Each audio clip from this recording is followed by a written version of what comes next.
حضرت واصف علی واصف رحمۃ اللہ علیہ سے سوال ہوا، کیا حضور پاک صلی اللہ علیہ وآلہ وسلم کو معراج جسمانی ہوا تھا یا روحانی؟ جواب: کچھ لوگ پوچھتے ہیں کہ یہ جسمانی ہے یا روحانی ہے۔ ہم کہتے ہیں کہ جو اللہ معراج عطا کر سکتا ہے وہ جسمانی کیوں نہیں کرا سکتا؟ تو یہ معراج جو ہے وہ روحانی بھی اور جسمانی بھی ہے۔ جو اللہ مومن کے دل میں ہو سکتا ہے اس کے پانے میں کیا دقت ہو سکتی ہے؟ اللہ کہتا ہے کہ میں نے بندے کو سیر کرائی، تو یہ اللہ اور اللہ کے بندے کی بات ہے۔ اگر اللہ چاہے تو روحانی سیر کرائے اور چاہے تو جسمانی کرائے۔ وہ مالک ہے جہاں مرضی اور جسے مرضی سیر کرائے۔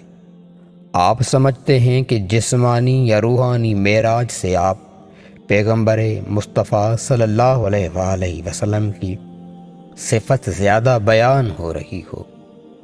وہ مالک ہے، وہ جو مرضی کرے۔ وہ اپنے بندے پر درود شریف پڑھ رہا ہے، کیا وہ انہیں سامنے بٹھا کر نہیں پڑھ سکتا؟ وہ ساری دنیا میں سب سے زیادہ درود بھیج رہا ہے۔ فرمایا ہے، میں اور میرے فرشتے درود شریف پڑھ رہے ہیں، اور ہم نے جس کو بھی خاص بندہ بنایا ہے اس سے بھی کہا ہے کہ تم بھی درود شریف پڑھو۔ اللہ اور اس کے فرشتے نبی پاک پر درود بھیجتے ہیں۔ اے ایمان والو، تم بھی ان پر درود و سلام بھیجو۔ اب جب بندے بھی درود شریف پڑھیں تو اس کا مطلب یہ ہوا کہ بڑی محبت ہے۔ کیا اللہ تعالیٰ کا کسی کو کہیں لے جانا مشکل ہے؟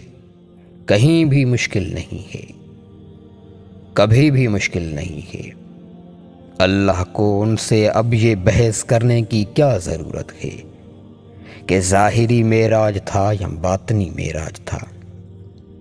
اللہ جانے اور اس کا بندہ جانے۔ ہم سے تو دونوں باتیں بہت بلند ہیں۔